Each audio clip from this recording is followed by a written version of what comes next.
শ্রীল প্রভুপাদ তখন বৃন্দাবনে ছিলেন।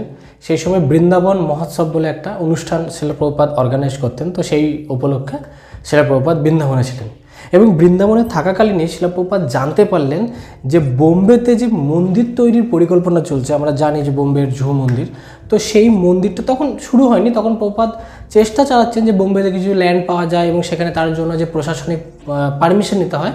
তো শ্রীল প্রভুপাদ খবর পেলেন যে বোম্বে থেকে প্রশাসনিকভাবে অর্থাৎ পৌরসভা পারমিশন দিচ্ছে না মন্দির তৈরি করার জন্য, তারা রিজেক্ট করে দিচ্ছে বারবার।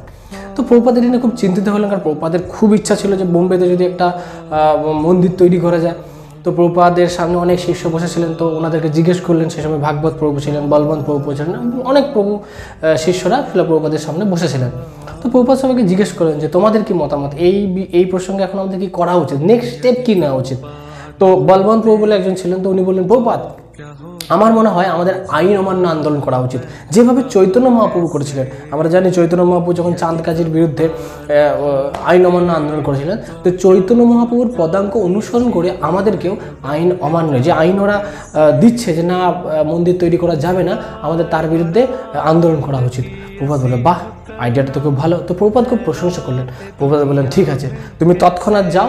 প্রভুপাদ সারা বিশ্বে থেকে যত প্রভুপাদের শিষ্য ছিলেন সকলকে প্রভুপাদ চিঠি লিখলেন, যে সকলকে আসার জন্য অনুরোধ করলেন যে সবাই তোমরা এসো, মুম্বাইতে এসো এবং সংকীর্তন আন্দোলনের মাধ্যমে মৃদঙ্গ করতাল এইসবের বিরুদ্ধে একটা আন্দোলন তৈরি করো, যাতে করে প্রশাসন বাধ্য হয় যে এত সুন্দর একটা ভারতবর্ষে মন্দির তৈরিতে বাধা দেওয়া, এটার বিরুদ্ধে তোমরা সবাই গর্জে ওঠো, কিন্তু চৈতন্য মহাপ্রভুর দেখানো পথে।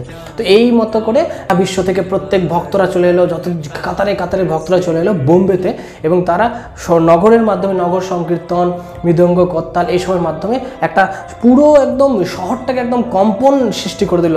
এবং তার সাথে প্রভুপাদ বলছেন সকলকে, যত আশেপাশের যারা থাকবে প্রত্যেককে মহাপ্রসাদ বিতরণ করো, কারণ মহাপ্রসাদের মাধ্যমে প্রত্যেকের চেতনা কুলসিত মুক্ত হয়।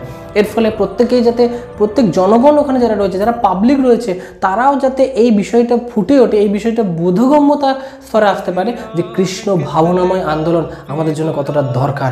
সেই জন্য মহাপ্রসাদের আন্দোলন। তো প্রভুপাদ তৎক্ষণাৎ বৃন্দাবন মহোৎসব শেষ হলো, তো প্রভুপাদ নিজেও সেই আন্দোলনে যোগ দিলেন এবং অস্ট্রেলিয়া থেকে, আমেরিকা থেকে, আফ্রিকা থেকে, যত প্রান্ত থেকে যত ভক্ত ছিল প্রত্যেকে গিয়ে কাতারে কাতারে যোগ দিলেন এবং সেই আন্দোলনটাকে আরও জোরদার তৈরি করলেন। এবং আমেরিকা থেকে অনেক ডোনেশন আসতে থাকলো প্রসাদের জন্য। প্রত্যেক দিন ভক্তরা প্রচুর প্রসাদ তৈরি করতো, যাতে সংকীর্তন আন্দোলন চলছে, মৃদঙ্গ করতাল চলছে এবং তার সাথে প্রসাদ বিতরণ হচ্ছে। এবং এই অভিনব পদ্ধতিতে আইন অমান্য আন্দোলন আগে কখনো চৈতন্য মহাপ্রভুর পর এরকম কখনো দেখেননি। তো পুরো নগর গমগম করতে শুরু করলো। এবং ভাগবত প্রভু ছিলেন, প্রভুপাদ ভাগবত প্রভুকে দায়িত্ব দিয়েছিলেন যে তুমি সেই সময় প্রশাসনিক ব্যক্তিদের সাথে যোগাযোগ শুরু করো, যাতে করে তারা অন্তত একটা মিটিং ফিক্সড করে। এবং তো প্রভুপাদ সবসময় শিখিয়ে দিতেন যে কীভাবে করবে, কী করবে। অর্থাৎ প্রভুপাদ ওনার শিষ্যদেরকে সব কিছু শেখাতেন, কীভাবে পাবলিকদের সাথে ডিল করতে হবে, কীভাবে ব্যাংকে, ইনফ্যাক্ট যেহেতু তারা বিদেশি ছিল, ভারতবর্ষে কীভাবে ব্যাংকে টাকা জমা দিতে হবে সেই থেকে শুরু করে কীভাবে মিটিং করতে হবে, মিটিংয়ে কী বলতে হবে, সমস্ত কিছু প্রভুপাদ শিখিয়ে দিতেন। কীভাবে ভাগবত প্রভু প্রত্যেকের সাথে যোগাযোগ চালাতে থাকলেন, কিন্তু বারবার ওনারা রিফিউজ করছেন, কোনো মতেই কিন্তু এটা হচ্ছে না। তো আন্দোলন আরও জোরদার শুরু হলো। পরবর্তীকালে লাস্টে মহারাষ্ট্রের যিনি মুখ্যমন্ত্রী, সেই মুখ্যমন্ত্রীর সাথে ভাগবত প্রভুর সাক্ষাৎকার মিটিংয়ের জন্য একটা ডেট ফিক্সড হলো। তো এইটা যখন প্রভুপাদ শুনলেন, প্রভুপাদ খুব খুশি হলেন, যাক অ্যাটলিস্ট মুখ্যমন্ত্রী যদি এই ব্যাপারটা নজরে আনে তাহলে অবশ্যই পৌরসভা পারমিশন দিতে বাধ্য।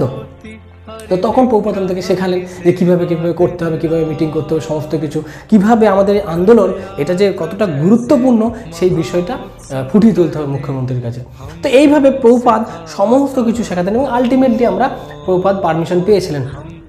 তো এখানে প্রভুপাদ শেখাচ্ছেন যে যেমন ঈশ্বর উপনিষদে প্রভুপাদ বলছেন যে বিদ্যা এবং অবিদ্যা, অর্থাৎ তথাকথিত বিদ্যা এবং পরাবিদ্যা এবং জড়বিদ্যা, অর্থাৎ কৃষ্ণ ভাবনাময় বিদ্যা এবং জড়বিদ্যা উভয়কে কিভাবে ব্যালেন্স করে আমাদেরকে কিন্তু চলতে হবে। এমন না যে প্রভুপাদ জড়বিদ্যাকে একদম রিজেক্ট করতেন, তবে হ্যাঁ জড়বিদ্যা ততটাই দরকার যতটা আমাদের দেহ চালানোর জন্য দরকার। প্রভুপাদ সবসময় বলতেন যে জড়বিদ্যা হচ্ছে দরকার আমাদের জানা। কেন?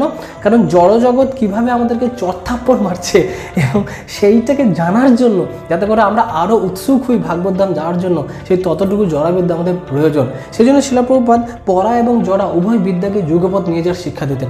ব্যাংক থেকে শুরু করে, মিটিং ফিক্স থেকে শুরু করে, কীভাবে টাকা পয়সা নিয়ে লেনদেন করতে হবে, কীভাবে ডিল করতে হয়, সমস্ত কিছু প্রভুপাদ শেখাতেন। তো তো এবং প্রভুপাদ সর্বোপরি প্রভুপাদ সেটা শেখাতেন, সেটা হচ্ছে চৈতন্য মহাপ্রভু এবং ভগবানের প্রতি পূর্ণ ভরসা।